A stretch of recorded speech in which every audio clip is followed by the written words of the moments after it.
ये खबर के.आर. मंगलम यूनिवर्सिटी द्वारा प्रस्तुत की गई है। क्या अब देश में पेपर लीक करने वाले माफियाओं और नकल गिरोह का हमेशा के लिए खात्मा होने जा रहा है? क्या 10 साल की जेल और 10 करोड़ का भारी भरकम जुर्माना उन अपराधियों को सच में सजा देगा जो लाखों छात्रों के भविष्य का सौदा करते हैं? और सबसे बड़ा सवाल, क्या संसद में आ रहा नया कानून देश के करोड़ों युवाओं को बिना किसी धांधली के सरकारी नौकरी पाने की पक्की गारंटी दे पाएगा?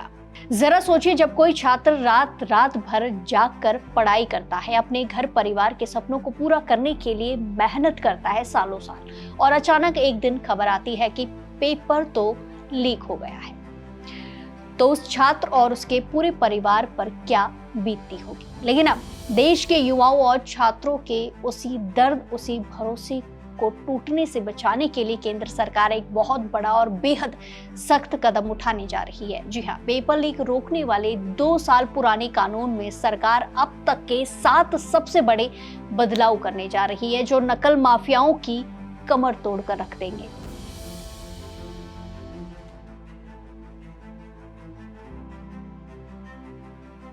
केंद्र कैबिनेट ने सार्वजनिक परीक्षा अनुचित साधनों की रोकथाम अधिनियम 2024 में संशोधन को हरी झंडी दे दी है, और खबर है कि 27 जुलाई को संसद के निचले सदन यानी कि लोकसभा में ये विधेयक पेश किया जा सकता है। सरकार का सीधा और साफ मकसद है जांच में हो रही देरी को खत्म करना, मामलों का निपटारा फास्ट ट्रैक अदालतों में करना और सजा को इतना सख्त बना देना कि कोई भी अपराधी पेपर लीक करने के बारे में सोचने से पहले भी 100 बार सोचे। इस नए कानून में सबसे बड़ा बदलाव ये किया गया है कि अब राज्यों और केंद्र शासित प्रदेशों को ये अधिकार मिल जाएगा कि वो किसी भी सेशन कोर्ट को स्पेशल फास्ट ट्रैक कोर्ट में बदल सकेंगे। अब सालों साल केस लटकने का झंझट खत्म हो जाएगा। प्रस्तावित कानून के मुताबिक इन विशेष अदालतों में सुनवाई किसी भी हालत में रुकेगी नहीं, बल्कि हर रोज यानी कि डे टू डे आधार पर होगी, रोजाना होगी। और सबसे बड़ी बात, जैसे ही जांच एजेंसी अपनी चार्जशीट दाखिल करेगी, ठीक 3 महीने के भीतर भीतर अदालत को अपना फैसला सुनाना होगा। यानी अब न्याय में सालों साल का इंतजार नहीं करना पड़ेगा। इतना ही नहीं, अक्सर देखा जाता है कि पुलिस जांच के नाम पर महीनों बिता देती थी और सबूत मिटा दिए जाते थे, लेकिन अब ऐसा नहीं चलेगा। यानी कि प्रस्तावित संशोधनों में यह भी जरूर किया गया है कि ऐसी अदालतों में कार्यवाही रोजाना हो और चार्जशीट दाखिल होने की तारीख से 3 महीने के अंदर ट्रायल पूरा हो जाए। संशोधन विधेयक में साफ प्रस्ताव है कि अगर जरूरत पड़ी तो केंद्र सरकार खुद स्पेशल टास्क फोर्स यानी कि एसटीएफ का गठन करेगी और जांच टीम के लिए 2 महीने यानी कि 60 दिन की सख्त समय सीमा तय कर दी गई है। 2 महीने के अंदर जांच पूरी करके कोर्ट में रिपोर्ट पेश करनी होगी।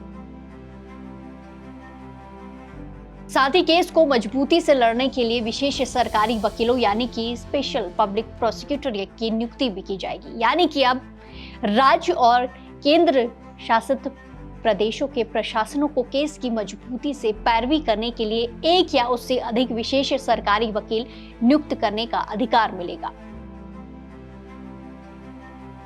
अब बात करते हैं उस सबसे अहम चीज की जिससे पेपर माफिया सबसे ज्यादा डरने वाले हैं, सजा और जुर्माना। नई विधेयक में सामान्य गड़बड़ी या पेपर लीक में शामिल पाए जाने पर 5 साल से लेकर 10 साल तक की जेल और 50 लाख रुपए तक के जुर्माने का कड़ा प्रावधान है। लेकिन अगर ये काम किसी संगठित गिरोह या फिर संगठित नकल माफिया द्वारा किया जाता है तो उसके लिए सजा और भी खौफनाक है। संगठित गिरोह के मामले में कम से कम 7 साल की जेल, जिसे आगे बढ़ाया जा सकता है, और पूरे 10 करोड़ रुपए तक के जुर्माने का प्रावधान किया गया है। यानी अब जो लोग करोड़ों का खेल रचते हैं, खेलते हैं, उन्हें अपनी जेब से 10 करोड़ रुपए का जुर्माना भरना पड़ेगा और जिंदगी का एक बड़ा हिस्सा जेल की सलाखों के पीछे बिताना पड़ेगा। अगर कोई अपराधी सोचता है कि वो फैसले के खिलाफ ऊपरी अदालत में जाकर सालों तक केस को लटकाए रखेगा तो उसका रास्ता भी बंद कर दिया गया है। विधेयक में प्रावधान है कि निचली अदालत के फैसले के खिलाफ अपील सिर्फ हाईकोर्ट की खंडपीठ में ही की जा सकेगी और उस अपील को भी 3 महीने के भीतर निपटाना कानूनी रूप से अनिवार्य होगा। तो आपको याद होगा कि नीट यूजी पेपर लीक विवाद के बाद देश भर के छात्रों में कितना भारी गुस्सा था। दिल्ली के जंतर मंतर से लेकर राज्यों की राजधानियों तक छात्र सड़कों पर उतर आए थे। उस समय प्रधानमंत्री नरेंद्र मोदी ने देश के युवाओं से वादा किया था कि किसी भी युवा के भविष्य के साथ, छात्रों के भविष्य के साथ खिलवाड़ करने वालों को बख्शा नहीं जाएगा।